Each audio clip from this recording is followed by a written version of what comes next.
Okay, well, we're continuing our course on algorithms and data structures. And for this lecture, we're going to go over the interlude that we have that will give us a little bit more information about stacks and the Java implementation. So here is the material that's covered here. And so we'll get a little chance to talk about the basics of exceptions, and then get into various ways of handling an exception, either postponing, handling it now, or trying to have multiple catch blocks, and finally talking about the throwing an exception. So an exception is an unusual circumstance or event that occurs during the execution of a method, thereby interrupting program execution. Some executions indicate mistakes in code. By correcting those mistakes, one can avoid the exception and no longer have to worry about them. And in fact, one's final code gives no indication that an exception occurs. Furthermore, if your code is entirely correct, an exception will not occur. On the other hand, a programmer can intentionally cause an exception to occur under certain circumstances. In fact, the programmers who wrote the code for the Java class library did so. If you examine the documentation for this library, you will see names of the exception that might occur during the execution of certain methods. We need to know about exceptions so that we can use these methods. What should we do when such an exception occurs? Should we ever intentionally cause an exception in our own programs? And if so, how would we do it? These are some of the questions that this lecture will talk about and give some perspective. And this knowledge is particularly important to us as we discuss ADT operations that fail. So what about programmer-defined exception classes? You can define an exception class by extending existing exception classes. We went through that before, what those existing exception classes are. An existing superclass could be one in the Java class library or one of your own. The constructors in the exception subclass are the most important and often the only methods you need to define. Other methods are inherited from the superclass. So how about a sample definition? And we're showing for a programmer-defined exception class here. For example, consider the method square root provided by Java class math to compute the square root of a real number. Since square roots returns double value, it computes the square root of only non-negative numbers.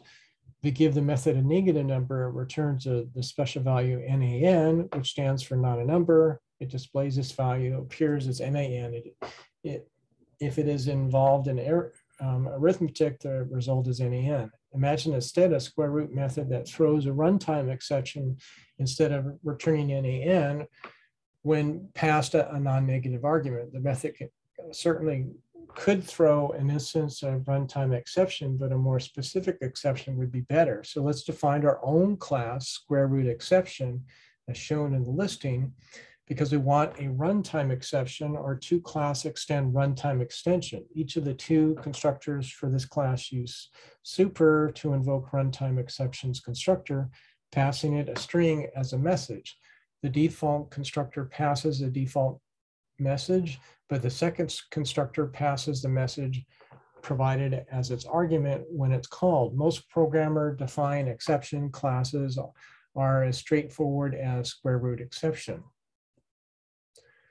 So how about let's start to use this. And so we have imagined a square root method that throws a runtime exception when given a negative number as an argument. Now that we have an appropriate class of exceptions, let's define this method with a class of static methods as shown in the listing. This in this chart that is much like the class math. The header for the method square root is similar to the header of math square root, but also includes a throw clause to indicate that the method might throw a square root exception. Notice that the tag @throw in the Java comment precedes the header. Recall from Java Interlude 2 that the tag labels a description of the exception that might occur. Since the square root exception is a runtime exception, listing it as a throw clause and document it in a Java docs are optional. The method's square root has a throw statement in its body. It throws a square root exception if the method argument is negative. If the argument is not negative, the method simply returns a square root as computed by the method's mass square root. So here we have the output with a demonstration program. So here we have a demonstration of the class our math is given in a listing. Note that the message displayed as a result of the exceptions. Also note that the execution stops when the exception occurs. So here we have a listing for Joe's method at square root within his class Joe Math, and the listing shows the results.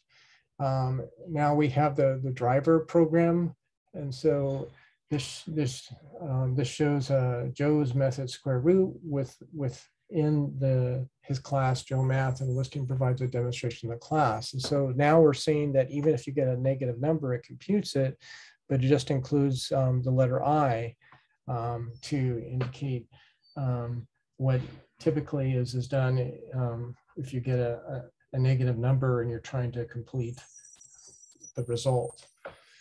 So let's talk about inheritance and exceptions. Imagine a class whose some method has a throw clause in the header. If we override some method in a subclass, can we list additional checked exceptions in its throw clause? No, Java will not let us. We will get a syntax error if we do. For example, consider the following superclass and subclasses we're showing. The throw clause in the overriding method will be flagged as syntactically incorrect. And so we can think about why this would be an error. Suppose a programmer creates an instant of the subclass assigned the object to a variable of superclass. Let's call it super object, and places the call super objects.sum method within a try block as we're listing. Since the super object reference an instance of subclass's version of the sum method is called, but since the sum object static type is superclass, the compiler sees only superclass's definition for sum method. Thus, it checks only the exception. That exception is caught. If the throw clause in subclass was legal, we could call subclass's sum method without catching the exception. So the rule governing which exception can appear in a throw clause of an overriding method is relaxed somewhat if the exceptions are related by inheritance. For example, if exception 2 extends exception 1, then what we're showing here would be legal. Then we have the finally block. If you have code that must execute regardless of whether an exception occurs, you could place it at the end of the try block and at the end of each catch block. An easier way to accomplish this, however, is to place one copy of the code in question within a finally block that follows the last catch block. Code with a finally block executes after either the try block or an executing catch block ends. Although optional, the finally block is a good way to provide a cleanup service, such as closing a file or releasing system resources. And so we're seeing the code in this figure on how that would work. So in terms of an example, so imagine that you open the refrigerator door, reach for the milk.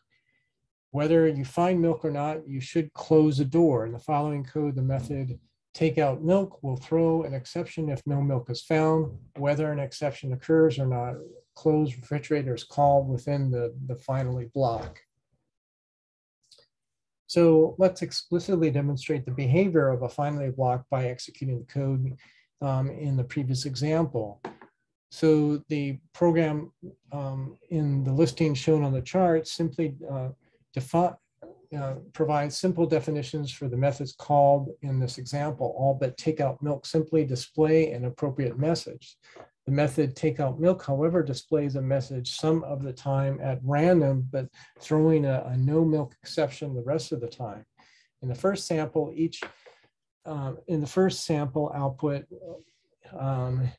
no exception occurs. Each method within the try block execution turn, as the output indicates. Lastly, the method close refrigerator within the finally block executes. In the second example, output only refrigerator executes normally, but then take out milk throws an exception. After the exception is caught by the catch block, the finally block executes as expected. And here are the listings that shows that. So anyway, a little bit more information on exceptions, and that's it for this short lecture. Thank you very much.